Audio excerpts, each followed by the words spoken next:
This month on Laura Flanders and Friends, we're revisiting conversations around the earth, the natural world, and climate justice in action.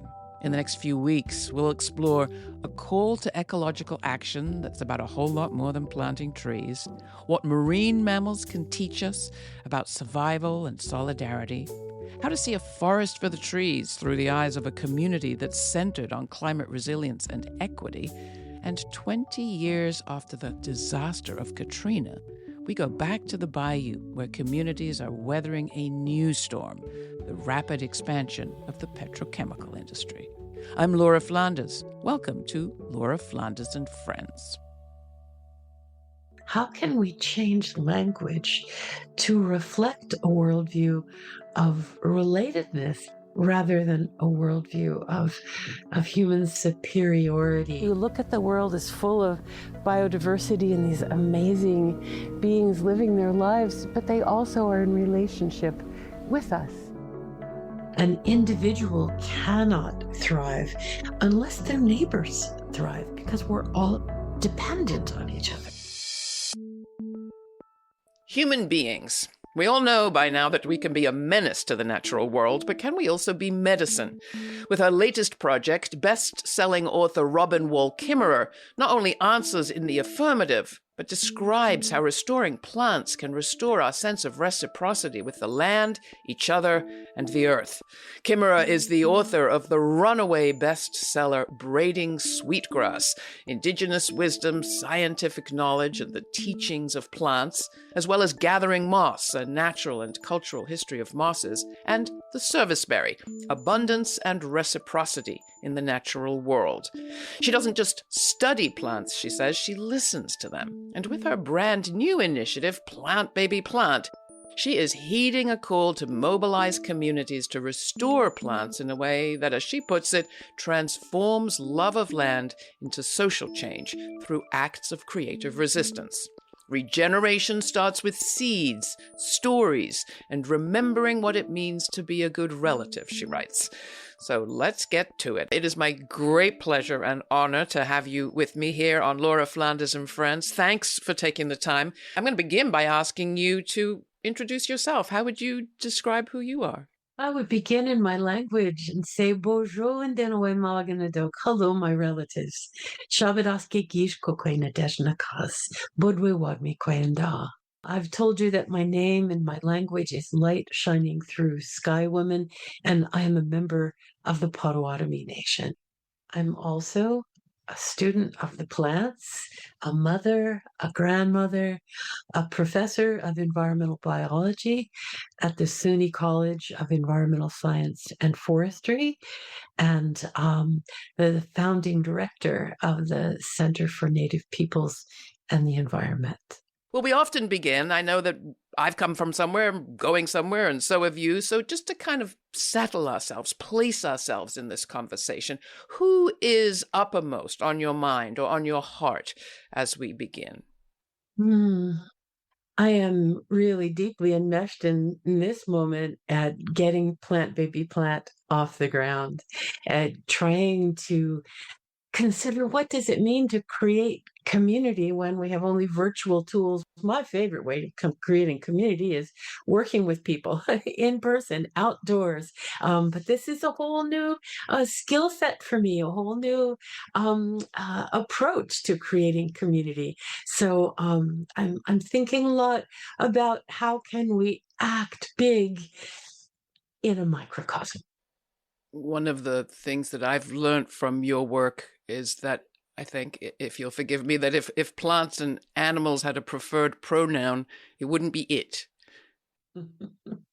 And that in your language, the Potawatomi language, it's not it. That grammar is different and that changes us. Can you talk about that? Here I am spending my life literally on my knees before plants, learning from them.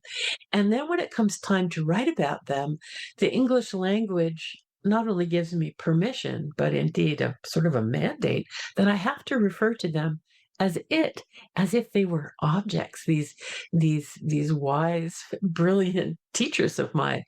And I found the solution to that problematic objectification of other living beings, as I was beginning to learn my own Indigenous language, Anishinaabemowin, or the Potawatomi language.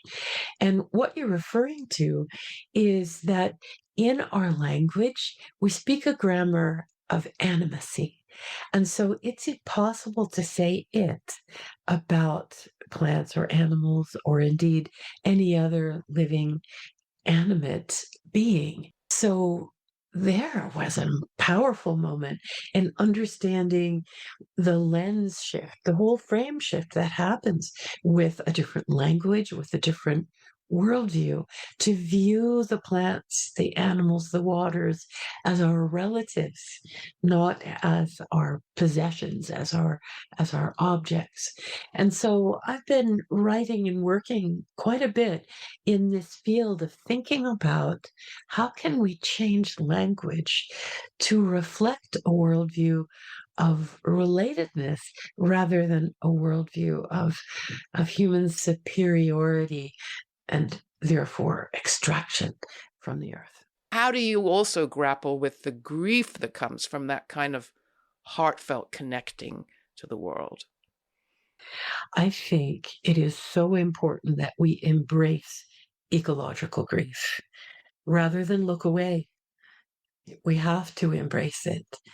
And the reason I say that is not only to ground us in the reality of what we are doing, but when we recognize that pain that we feel for the natural world, for our relationships with the natural world, is also the measure of our love for the living world.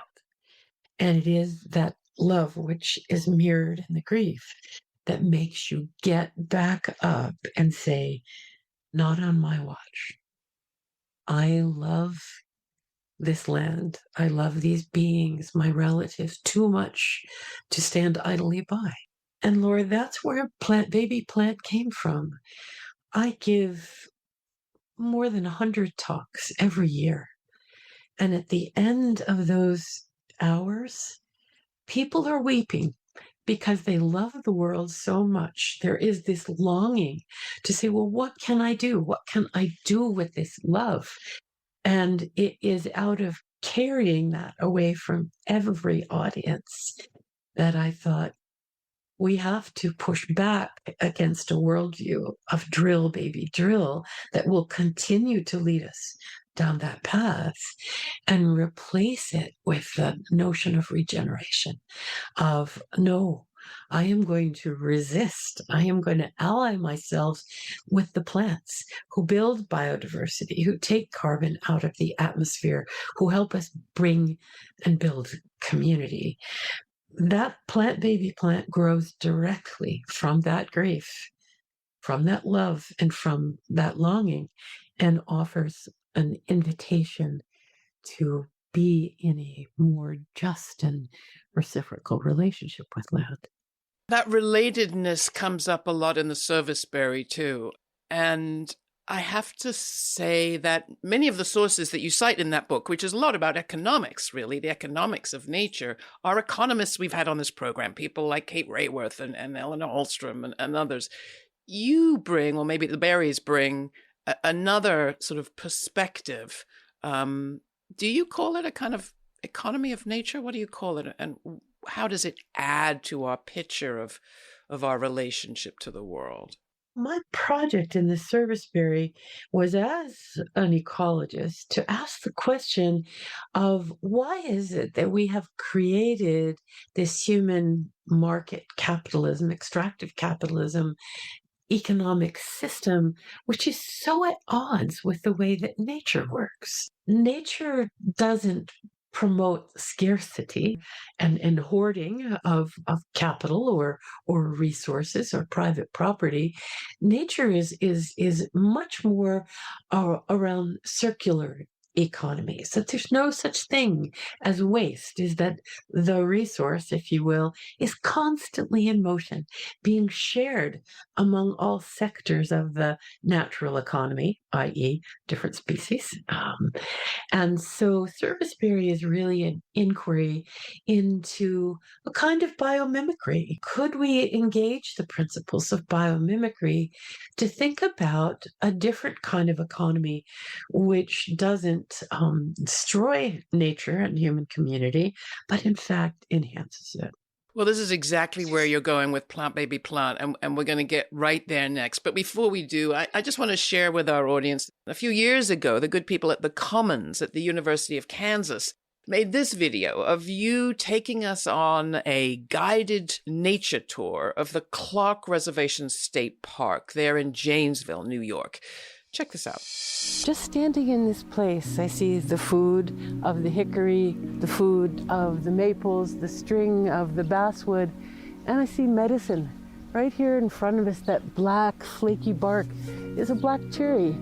And did you ever wonder why cough drops almost always come in black cherry flavor? It's because black cherry is a cough medicine. And the bark of the twigs of that tree boiled down make a really good soothing cough medicine. And so yes, you look at the world as full of biodiversity and these amazing beings living their lives, but they also are in relationship with us. And you see the cedars, really good respiratory medicine. We'll get close to one later. We came by a hemlock, which is super good for colds. It has tons of vitamin C in it. So they're medicines. They're medicines all around us to be honored, to be respected. And in fact, in our Potawatomi language, the word for plants is mishkakin, which means the medicines, but it also means, if you take that word mishkakin apart, it means the strength of the earth. This is Laura Flanders and Friends. Laura's guest today is plant ecologist, writer, and professor Robin Wall Kimmerer, author of Braiding Sweetgrass, often described as a hymn of love to the living world, and the founder of a brand new project, Plant Baby Plant, a movement for ecological action which aims to build community while deepening our relationship with the natural world. We just heard a clip featuring Robin Wall Kimmerer guiding us on a nature walk through the Clark Reservation State Park in Janesville, New York, an intimate invitation to see, listen, and relate differently to the land around us. That piece was produced by the Commons at the University of Kansas. You can watch this episode and join Robin on that nature tour at Clark Reservation Park and more at lauraflanders.org. While you're there, please subscribe to our newsletter to receive information on all of our web exclusives, including the full Unca conversation with today's guest. We'll be right back after a music interlude featuring Ode to Nature by Hoverfly from the Climate Soundtrack compilation produced by DJs for Climate Action. The universe, unending stellar wound of all our days, illuminate the dark of ancient splendor, teach us how to pray to what's within.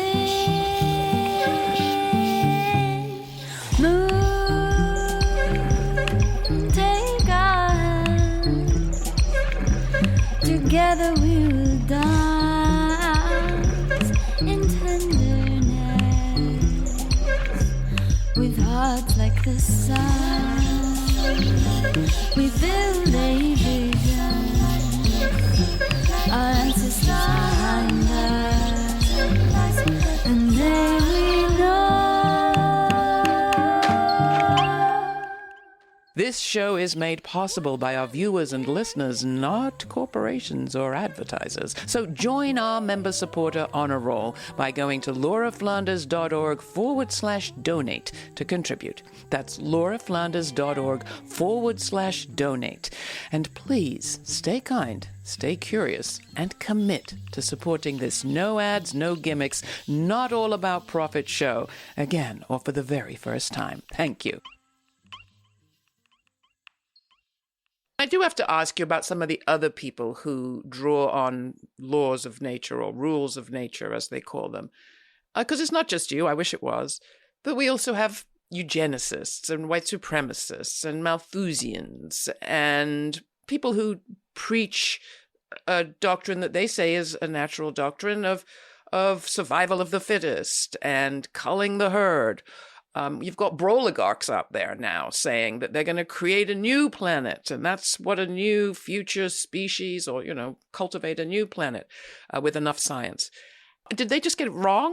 Or are we in a contentious dispute here over the laws of nature? The politic thing to say would be that we're in a contentious dispute. I think they plain old got it wrong, as has happened so many times when people hijack science in order to support a political agenda. And over the last several decades, the research into cooperation, into mutualism, has repeatedly shown that mutual benefit, that cooperation can be selected for by evolution, by natural selection as well, and often is. And so this notion of nature red in tooth and claw is very much being replaced by this much more balanced framework to understand that all flourishing is mutual.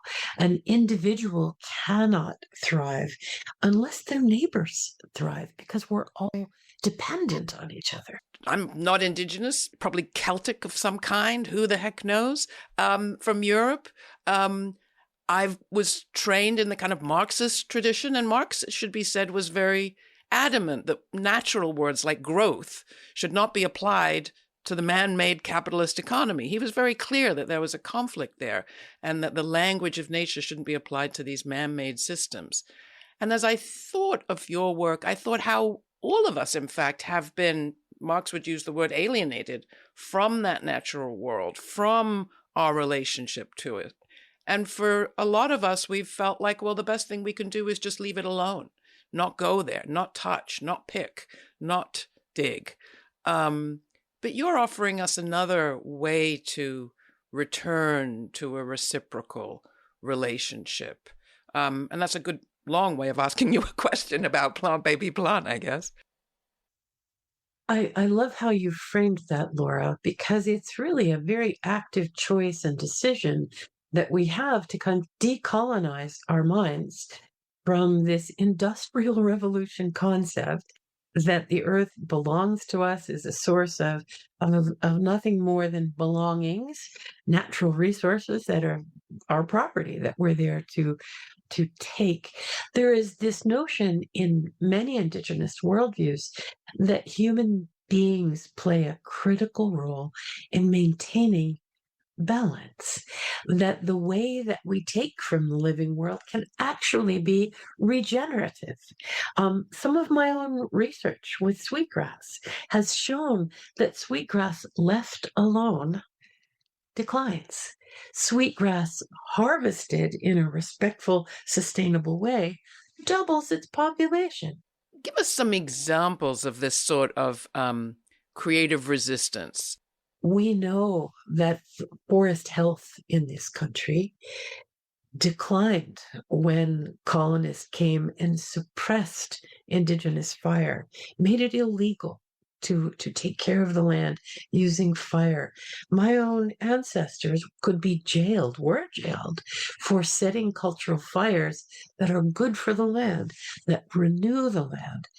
And of course, that fire suppression under the colonial agenda led to forest situations that were ripe for wildfire, for catastrophic conflagrations, right? So there are so many examples now of the return of cultural indigenous burning in this country and all around the world. And it is renewing biodiversity, renewing forest health, and healing a relationship between people in place that say, we have to take care. We have to play an active role in caring for our land. So that's a very big and timely, sort of newsworthy way of thinking about human intervention. But it can also be as small as replacing lawns with wildflower. When you convert a lawn into a wildflower meadow or perennials or native plant landscapes at an orchard for you and your neighborhood, suddenly you shift that balance. You're now sequestering, storing carbon in soil and in plant biomass. So you take an active step to remove carbon dioxide from the atmosphere in the choices of your landscaping. I am curious what you would like urban people to see as their role, because we can often feel very removed from even having a yard, but certainly from the natural world. Well, in the plant baby plant movement, we recognize that not everybody has the privilege of caring for a piece of land. So one of our goals in Plant Baby Plant is to heal land. But one of the other acts of creative resistance is to build community. And the third one is to build power. And building community and building power are, I think, the gifts of urban communities, right? The dialogue, the resources, the activation that can happen there to hold our leaders accountable, to direct resources to land care and to just political and green action. So we're absolutely mindful that this care for land doesn't just happen with seeds and a shovel. Can happen with a laptop and a ballot box and talking to your neighbors. Now, that's not to say that there aren't on the ground solutions in urban landscapes. There are.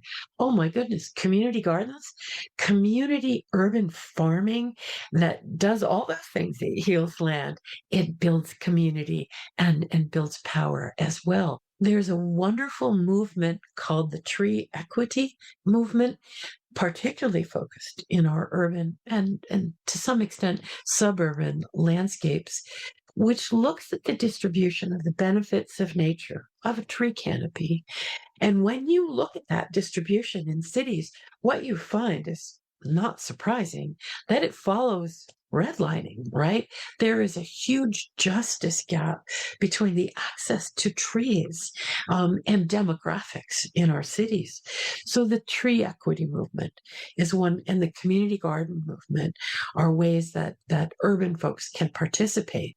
It's even been shown that the small act of pollinator gardens create resources when magnified over a whole block for pollinators and for birds. I'm a big advocate of potlucks. Very simple, very pollinating of ideas and power and connections, works for me.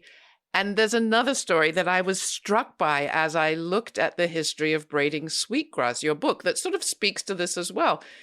The book was published in 2013. You took it to a small independent publisher, Milkweed Editions in Minnesota. It didn't get any major reviews, but 7 years later, because of booksellers and buyers and word of mouth, it is a worldwide bestseller. You've got like 3 million copies sold, 20 languages it's been translated into. To me, that's sort of a lesson of reciprocity of a certain kind, people power. With your most recent book, Serviceberry, you're taking an action in the publishing too. When I got to the end of the book, I realized, you're donating your your advance royalties.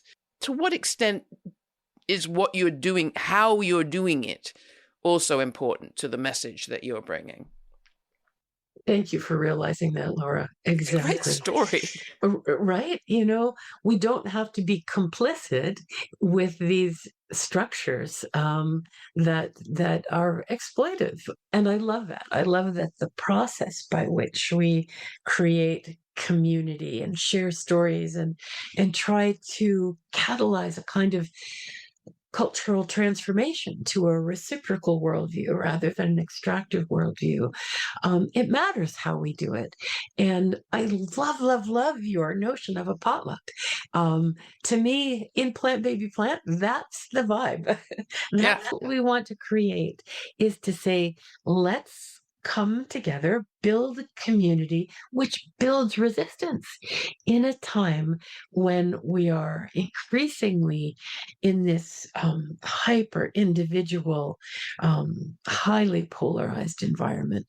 Name one practice, perhaps, that we could all get better at as we try to implement what you're talking about. I want to name two practices. Go for it. One, an internal practice of gratitude, of being actively grateful for the gifts of the land, to name them, this big inventory of the abundance of the natural world. That has tremendous practical as well as spiritual and community value, because gratitude makes you want to give your gift back. And so the first is gratitude. And when activated to reciprocity by gratitude, to say, what could I give back to the earth in return for all of these gifts? Plant something. Well, you're the perfect person to ask our closing question, which is about the story the future will tell of now. You've alluded to it, but what do you think is the story that the future, 25, 50, 100 years, will tell about us in this moment? That this is a time of remembering. When we cast off the stories that industrial colonialism told us of who we are as people, and we remembered that we can be givers to the land. We remember that word is so important. I'm not just casting my mind back, but forward, because remembering our kinship with the living world and acting out of that kinship is the nature of this moment, the potential of this moment to be in the age of remembering who we are as humans. Beautiful. Robin Wall Kimmerer, thank you so much for all your work and for Plant Baby Plant. I encourage people to check it out. It's been really a pleasure and an honor having you with me here on Laura Flanders and Friends. Thank you, Laura.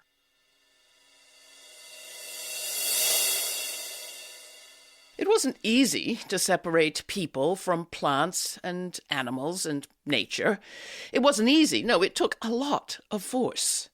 Just think of witch burning and enclosure and colonization, land theft and incarceration. And if you want to know more about any of those processes, you can through checking out the work of historians or my interviews with people like Sylvia Federici and Peter Linebaugh and Roxanne Dunbar-Ortiz. No, it wasn't peaceful.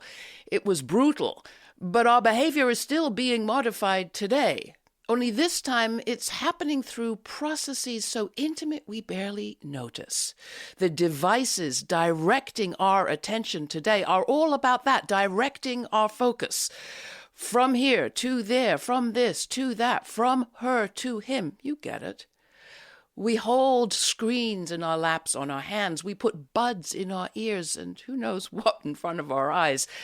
And that's changing us. So how do we resist? There've always been resistors. My favorite is put down the phone, go for a walk, make odd, unusual choices, see what you notice. I'd love to hear. You can find all my uncut conversations with our recent guests and our full archive through subscribing to our free podcast or my Substack or our newsletter. All the information's at the website.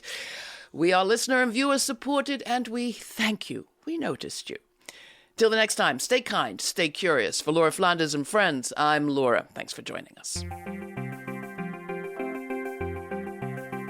For more information on this episode, check out our show notes posted for free at patreon.com/Laura Flanders and Friends. And we invite you to subscribe to our YouTube channel to watch the premiere of each week's show and chat in real time with Laura. The premiere now airs on Fridays at 5 p.m. Eastern. Thanks to our member supporters, this show remains free to millions on public TV, community radio, and as a podcast. Not a member yet? Make a one-time donation or make it monthly at lauraflanders.org.